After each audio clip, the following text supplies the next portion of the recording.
sustainable infrastructure in support of Mexico's NDC objectives. Thank you very much for the opportunity today to present to you. For more information on the NDC Invest platform, please go to our website, ndcinvest.org.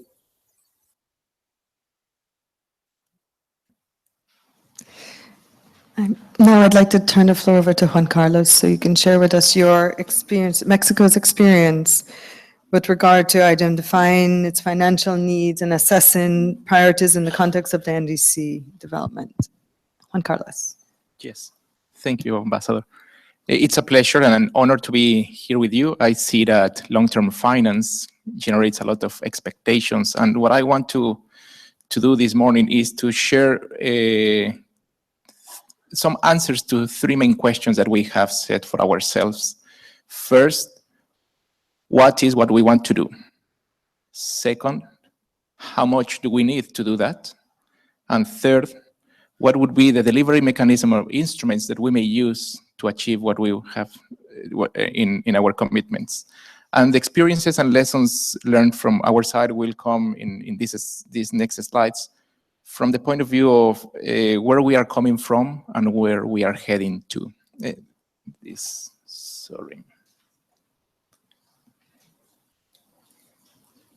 That's it. Thank you.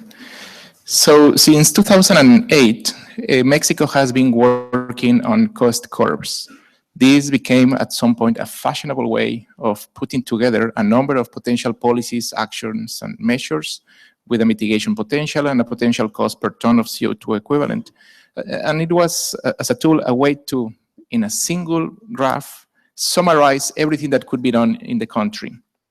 Those policies, actions, or measures that could result in some type of savings for the country if we invested at that point, and some that would be a cost for the country if we decided to do so.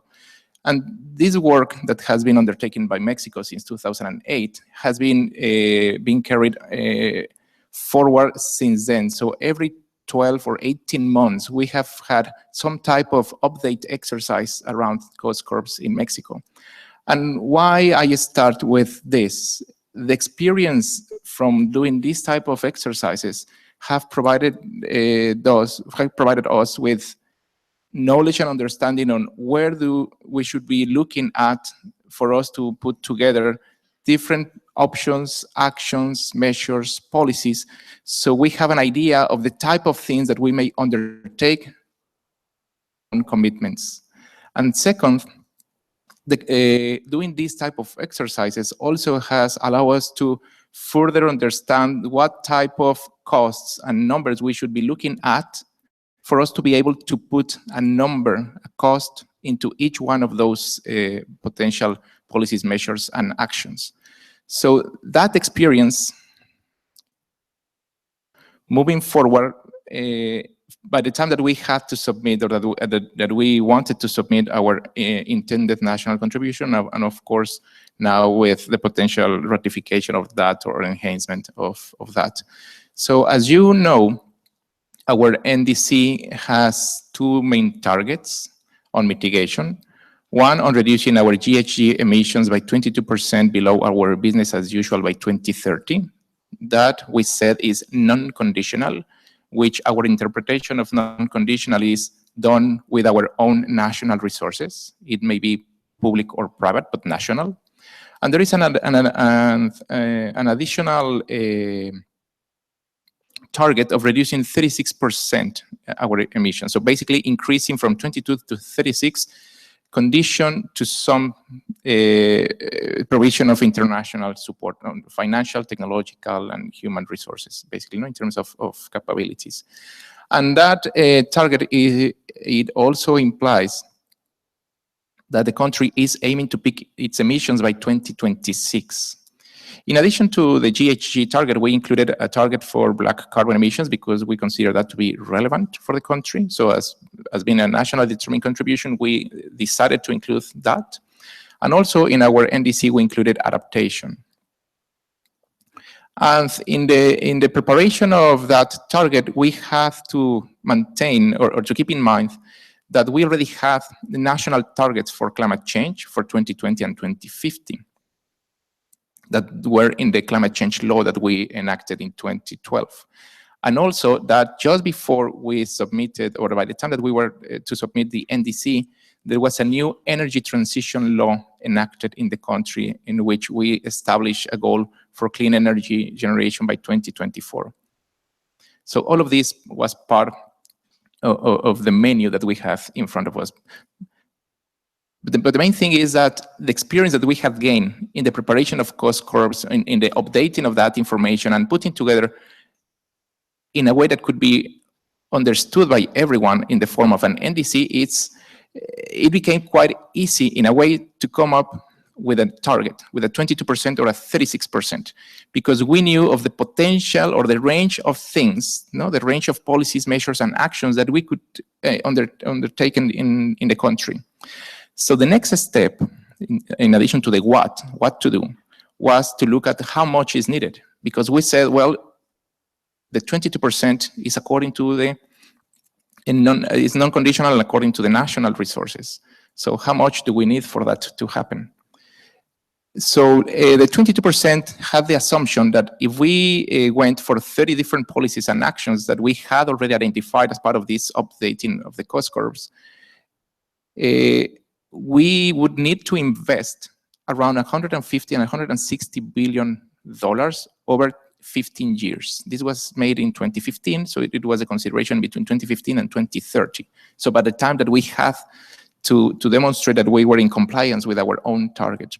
So this estimation gave us an idea of the amount of money that was needed for us to undertake those 30 actions or policies and for us to comply with our own national target. What was the implication of conducting this type of exercise? Well, first of all, that we have to maintain within the National Institute of Ecology and Climate Change a group of economists who could fully understand the idea of policies, actions, and measures in the context of climate change. So for people who is not dealing with climate change on a daily basis, to fully understand what does the cost curve mean and what the information is coming from, and for them to help us update the assumptions for some of the information on cost and investment needs, and for them, of course, to be able to put together all of that into a single number. And the next phase of our work is to conduct a similar type of exercise on those policies and measures and actions that provide us with a transformational change that would take us from the ambition of 22% to 36%. That is work that is about to start in a couple of weeks back in Mexico. So we hope that very soon we will have a similar number for the 36% for the conditional part. And then, of course, is the discussion on the delivery on this. So the question is, once you have those numbers and once you have identified the type of actions that you may undertake, how do you translate that into something that is approachable, easy to understand, and that it's attractive to those who are in the financial sector? So we are thinking in terms of putting this information in the sort of an implementation plan, an NDC implementation plan, in which we can describe not just the amounts or the what, but our thinking about the how. And that's important because we need to tell everyone, or we feel that it's important to tell everyone, not just about what national resources we will use for complying with our own 22%, but also in terms of how national budget will play or not a role in raising our ambition. And if it's not from national resources, how much are we going to rely on development banks, either through technical assistance or some type of loans? If we are going to rely on the GCF, the resources for readiness for some things, or some type of equity or some leverage for other investments to come, how much are we going to use, or we intend to use private sector into that? And of course, we need to think about which specific sectors are more attractive for the private sector investment. This is particularly relevant because, as I mentioned, we enacted a new law on energy transition, and that comes after a significant energy reform in which now we allow for private investment to go into the energy sector. of approach under an NDC implementation plan was unthinkable in an area in which we didn't have such an energy reform, because private investment was not allowed into that sector. So the transformation of the sector was not possible, because that was relying on national resources, basically on the budget. So the lessons is that as soon as we are able to move into the implementation plan and provide this type of information, we will be able to come up with specific projects and put those projects in a way that they are investment ready for the financial sector. And of course, the next step is execution or implementation of those. And that's when MRV comes to be important, because it's the MRV of the action and the MRV of the support. Everyone knowing if we are delivering in terms of the mitigation that we envisage, or if we are, that is there a gap on that, and of course on knowing if for the financial contributions or investments that come to it, if the resources are being used in the way that were planned.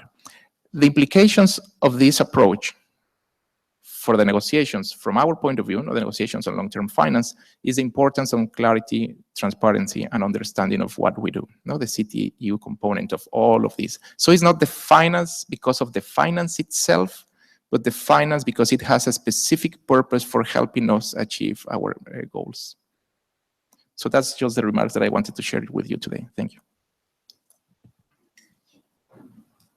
Thank you very much, Juan Carlos, for taking us through the various steps, a very methodical approach to identifying priorities where investment would be needed, and then moving on to your NDC implementation plan, as well as execution and MRV, and of course your final point on the relevance of this for clarity, transparency, and understanding, looking at the bigger picture of what it is that we're trying to achieve through our